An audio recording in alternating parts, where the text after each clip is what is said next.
Hi and welcome to today's video. This is going to be another update on my 30-day no sugar challenge, like a sugar detox. It's been 3.5 weeks actually. I only have a few more days left and I just wanted to let you know how I feel and what my plans are going forward and in retrospect what I think has happened. So I have to admit there are some times and some moments where it's really hard for me, because especially when my daughter eats this wonderful piece of cake. We just went to another event last weekend and they had this wonderful bakery and they made fresh stuff and oh yummy, it looked good, but I didn't even have a crumb. So I was very proud of myself. And it's only hard in those moments where it's like right in my face and like my daughter has a piece of cake and she can't eat it all. Normally, what do moms do? Oh yes, moms always eat what's left over. That's why moms always put on weight, I guess. But no, I did not eat her leftover cake. I just tossed it if nobody else wanted to eat it. So it's painful a little bit, but it's okay. And I feel so much better. You know, at the end of the day, it really comes down to having that feeling of, I actually feel really good and it was worth it to resist that urge to have some sugar, like a quick gratification, to have a delayed gratification of feeling good and feeling the difference. Now, again, I have to say, I don't feel a huge, gigantic difference, but what I have noticed is that my skin doesn't have as much like ups and downs, you know, throughout the month, certain times of the month. It just feels like my skin isn't as red sometimes or splotchy. I feel like my skin is just more even toned. And yeah, that feels good. I feel like, I mean, there's still maybe the occasional little bitty pimple. No big deal though. And I feel like I can just do without makeup a lot better.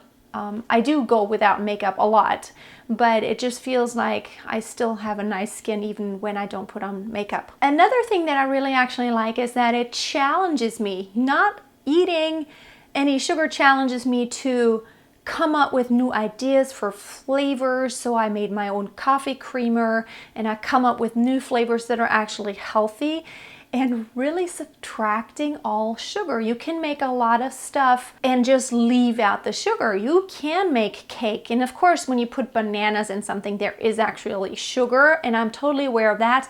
So I am very conscious about not eating too much fruit, but the option is there. So why would I want to add any refined sugar ever again when I can splurge by having, you know, adding bananas to something or having a smoothie, which is like a fruit bomb. If you put tropical fruit in, it still causes like a bunch of sugar in your body, but it is a better kind of sugar because it's not just the sugar, it also has the healthy carbohydrates, it has the fiber, and it has nutrients and vitamins and minerals. So I mean, I'll take that any day. So I've been going back and forth between thinking, I really want to continue this longer and add to it by even challenging other parts of my diet.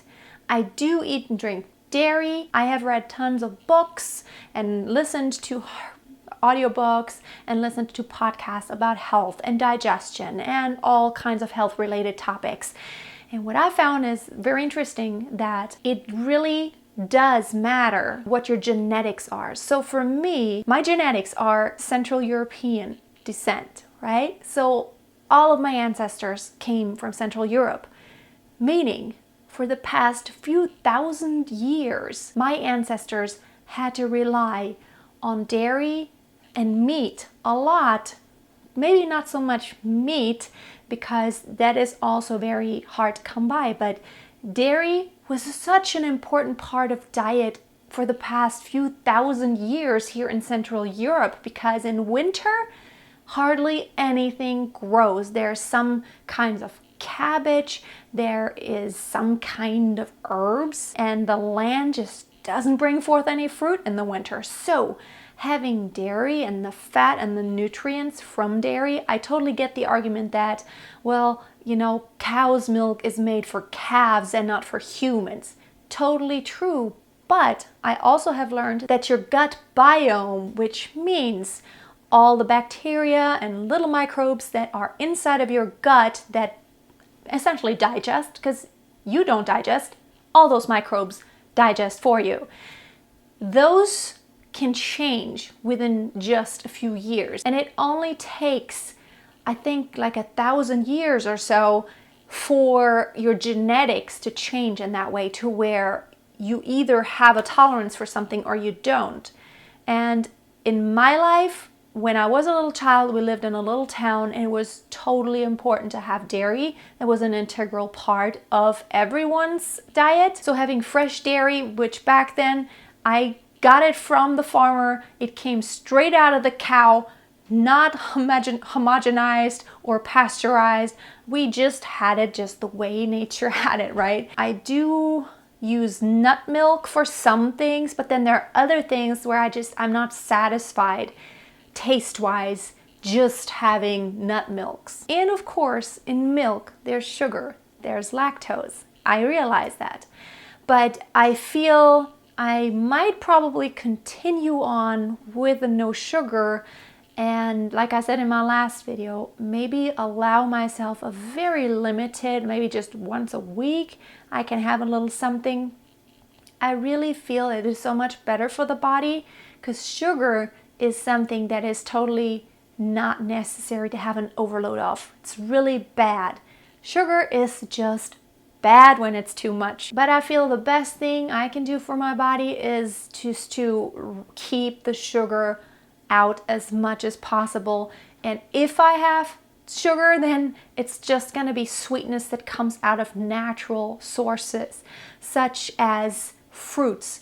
Maybe not even maple syrup so much, because that is the actual condensed. That's not how it is in nature. That's just a condensed form of the sugar. Of course, even cane sugar and even white sugar is a condensed form of sugar.